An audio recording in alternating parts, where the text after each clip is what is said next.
Subject కి ఒక teacher ఉంటారు, అన్ని సబ్జెక్టులు నన్ను చదవమంటారు. ఇంత చిన్న బుర్రలో అన్ని ఎలా నింపాలి? Class work, home work, fair notes అంటారు. సబ్జెక్ట్ కి 3 బుక్స్ పెట్టి బ్యాగ్ నింపుతారు. ఇన్ఫాక్ట్ నా బరువు కన్నా నా బ్యాగ్ బరువే ఎక్కువ.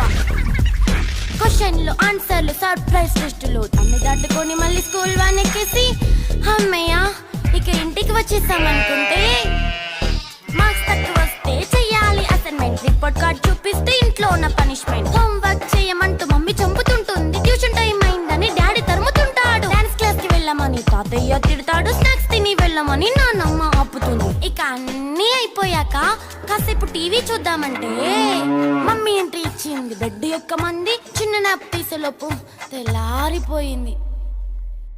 అయ్యో మళ్ళీ మొదలు ఈ స్కూల్ కష్టాలు.